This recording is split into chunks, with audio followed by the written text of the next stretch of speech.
ብሩኬ እንግዲህ ዛሬም ጓገጭ እያለ ነው። በማን ላይ አትሉም? በቅዱስ ላይ ማለት ነው። አንዳንድ ተመልካቾች እንግዲህ ሀይሚ ስለሚወዷት እና ስለሚያከብሯት ሀይሚ ከእንግዲህ በኋላ ከቅዱስ ጋር ትምጣ ባሉትና ሀሳብ አስተያየት በሰጡት፣ ብሩኬ ደግሞ እንግዲህ ልክ እንደ ቅዱስ እያደረገው ምናምን ነገር ነው ማለት ነው። ለማንኛውም ብሩኬ ያው አንተ እንደዚህ የሆንክበት ሚስጥሩ እኛ ገብቶናል። ሰላም ጤና ይስጥልኝ ውድና የተከበራችሁ ቤተሰቦቼ ሁላችሁንም ሰላም ብያለሁ።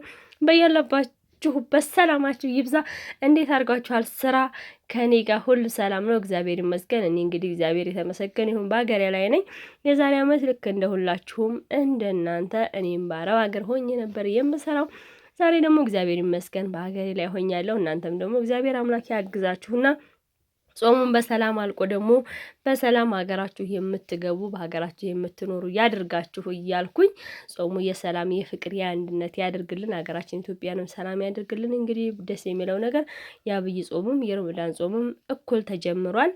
እንግዲህ ጾመን ከምንጠቀም ሰዎች ያድርገን እላችኋለሁ ሁላችሁንም ማለት ነው። ዛሬ እንግዲህ የመጣሁት ብሩኬ ቀጭቋ እያለ ፎቶ እየለቃቀቀ ነው ማለት ነው። ብሩኬ ተበሳጭቷል። ብሩኬ የተበሳጨው ደግሞ በሀይሚ ጉዳይ ነው ማለት ነው። እንግዲህ አንዳንድ ሀይሚን የሚወዷትና ለሀይሚ የሚያስቡላት ልጆች ሀይሚ ለምንድን ነው ከእንግዲህ በኋላ ራሷን ከማይመጥን ሰው ጋር የምትሰራ ወይም ደግሞ ብሩኬ ለሷ ቦታ የለውም፣ ሀይሚ ራሷን መፈለግ አለባት፣ ለራሷ ቦታና ጊዜ መስጠት አለባት እና ከዚህ በኋላ ከቅዱስ ጋር መስራት አለባት ብለው 1 2 3 ልጆች ብቻ ሀሳብ አስተያየት ሰጥተው ነበረ ማለት ነው። ብሩኬ እንግዲህ ያ ሀሳብ አስተያየት አልተዋጠለትም። ልክ በቃ ቅዱስን ለመወዳደር በሚመስል መልኩ እኔ ከቅዱስ በምን አንሳለሁ በሚል መልኩ ፎቶን ቀጭቆ እያደረገ ነው። ለማንኛውም እኛ ብሩኬ አንተ ቆንጆ ነህ አላልንም። ትናንትናም እንግዲህ መግቢያ ሰርቶ ነበረ። በመግቢያውም ላይ በቃ አንዳንድ ሰዎች ምናምን እያሉ ብሩኬ እኛ አንተ ቆንጆ ነህ አላልንም። አንተ በጣም ቆንጆና ደስ የምትል ምርጥ ወጣት ምርጥ ልጅ ነህ። ነገር ግን እኛ ስለ መልክ ስለምናምን ሳይሆን ሀሳብ አስተያየት የምንሰጠው በሚሰራው ቪዲዮ ላይ ሀሳብ አስተያየታችንን ነው የምንሰጠው ማለት ነው። ለማንኛውም እኛ አንተ ቆንጆ ነህ አይደለህም አላልንም አልወጣንም ማለት ነው። በሚገርም ሁኔታ ግን ብሩኬ እኔ የታየኝና የመሰለኝ ነገር ብሩኬ ብዙ ጥፋት አጥፍቷል። ከጥፋቶቹም ውስጥ እንግዲህ አስቡት እዩ የምትባል እህታችን አርግዣለሁ ከብሩኬ ብላ ወደ ብሩኬ መጣች። ሀይሚ ደግሞ ምንም ጥፋት የለባትም አለምንም ጥፋት ቁጭ ብላለች። እና ይሄን ነገር ስታስቡት ብሩኬ በሀይሚ በቃ ይሆናል አይደለ በራሷ እንዳትወስን በራሷ የሆነ ነገር እንዳታደርግ የሚያደርጋት የሚከለክላል ነገር እየመሰለኝ ነው። ምክንያቱም አስቡት ብሩኬ ይሄንን ተወንጅሎ ይሄ ወንጀል እንግዲህ የብሩኬ ነው አይደል? ጥፋቱ የብሩኬ ሆኖ እያለ ነገር ግን ልክ ጥፋቱ የሀይሚ በሚመስል መልኩ ነው የሆነው ማለት ነው። እና እውነት አይበለውና አስቡት እስቲ ገና 2 ተመልካቾች 3 ተመልካቾች ሀይሚ ከዚህ በኋላ ከቅዱስ ጋር መምጣት አለባት ብሎ ስላሉ ብቻ ብሩኬ ቀጭቋ እያለ እንዲሁም ደግሞ አንዳንድ ሰዎች ምናምን የምሰጡት ሀሳብ አስተያየት እኔ ቆንጆ ምናምን ነገር እያለ ብቻ መግቢያ ሲሰራ ብላ ሲልብን ነበረ ማለት ነው። መግቢያ ብቻ አይስራ ብሩኬ ከያዘ እኮ በቃ የቋጤ ባጦ ነው የሚዘበራርቅብን ማለት ነው። ለማንኛውም እና አሁን ብሩኬ ማለት ነው አይበለውና ሀይሚ ብትሆን ያጠፋችው አስቡት። እውነት ብሩኬ ሌላ ሴት ጋር ሄዱ እንዳስረገዘው ሁሉ ሀይሚ ከሌላ ወንድ አርግዛ ብትመጣ ብሩኬ ምድር ይበቃው ነበር ወይ ብላችሁ ታስባላችሁ? ምድር አይበቃውም።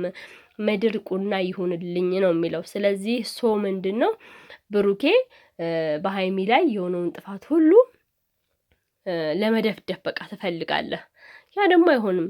ያ የሚሆን ነገር አይደለም። የእውነቴን ነው የምላችሁ። ለምን እንደዛ ይሆናል ብለን ስንል ደግሞ ሀይሚ እየተጎዳች ነው። ሀይሚ በጣም ጨዋ፣ በጣም ቁጥብ፣ በጣም ራሷን የምትጠብቅ ለራሷ ቦታ ያላት ቤተሰቦቿ ክብር ያላት ልጅ፣ የትም ልክስክስ ቦታ ዝቃጭ ቦታ የማትገኝ ልጅ ነች እና ለዛም ነው ሀይሚን ከሚመጥና ሰው ጋር ትሁን በቃ አንተ ተፋታት የሚሉት። ለምን አንተ ጥፋቶችን ሁሉ ወደ ሀይሚ ስለምታመጣ አንዳንድ ተመልካቾች ደግሞ ሀይሚን ስለሚወዷት ይሄንን ሀሳብ አስተያየት ይሰጣሉ እንጂ እውነት ነው ወይ የሚለው ነገር ገና አልተደመደመበትም ማለት ነው። አንተ በጣም ነገሮችን ታጠፋና ነገሮችን ደግሞ ወደ ሌላ ሰው ታላካለህ። ይሄ ደግሞ ፌር አይደለም ብሩኬ፣ ይሄድክበት ያለው መንገድ ትልቅ ስህተት ነው እና ሀይሚን በጣም ተከፍታለች። የተከፋችው ደግሞ ሁላችሁም እንዳያችሁት ነው እንግዲህ በስቶሪም ላይ ለቃለች ማለት ነው።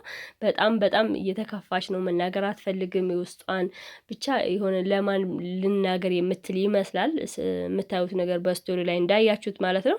ሀይሚም ከፍታታል። አንዳንድ ህይወቶች ወይም አንዳንድ ታሪኮች ያለ ደህና ሆን ይጠናቀቃሉ፣ ያበቃሉ፣ ያልቃሉ ብላለች። ይህ ማለት ነው ማለት ነው። ሀይሚ በጣም ተከፍታለች። የውስጧን መናገር የምትፈልገው ነገር አለ፣ ግን ደግሞ መናገር አልቻለችም። እና ብሩኬ በጣም ራስህን አታጋን። የእውነቴን ነው የምላችሁ። አንዳንዴ የምመሰላችሁ ብሩኬ በእጅ የያዙት ወርቅ ረኪስ ነው ወይም ደግሞ በእጅ የያዙት ወርቅ እንደ መዳብ ይቆጠራል ይባላል። ሀይሚ አንተ ስር ስለሆነች ሌላ ፈላጊ የላትም ብለህ የምታስብ ከሆነ ትልቅ ስህተት ነው። ሀይሚ በጣም ውድና የተከበረች ልጅ ናት። በጣም ብዙ ፈላጊ ያላት የምትፈለግ ልጅ ነች እና ዛሬ አንተ ጋር ስለሆነች ማንም አይነካትም፣ ማንም አይወስዳትም፣ ማንም አይነካትም ብለህ አስበህ ከሆነ ይሄ ትልቅ ስህተት ነው። ብሩኬ እየመሸብህ ነው ያለው። የምትሰራው ነገር ሁሉ ስህተት እየሆነ ነው ማለት ነው። ምክንያቱም አንተ እንደዚህ ባልክ ቁጥር እሷ ደግሞ የሆነ ቀን ካቆረጠች በቃ ቆረጠች። ሴት ልጅ አንዴ ካቆረጠች አንዴ ከወጣች አትመለስም እና እየሄድክበት ያለው መንገድ ትልቅ ስህተት ነው። ከስህተት ደግሞ ዛሬም ነገ መማር አልፈለክም። ተመልካችም እየነገረህ አንተ ግን ደግሞ ከዛ ነገር መታቀብ አልፈለክም። ችግሩ እንዴት እንደሆነ ሊገባኝ እኔ አልቻለም። ታግሶ የሄደ ሰው የቆረጠ ሰው መመለሻ የለውም። እኛ እየነገርንክ ነው ብሩኬ። ለማንኛውም በኢንስታግራምም በምናምንም የሆነ ሙሽኪለ ኬቢር የሆነ ነገር አለ ፖስት እያለ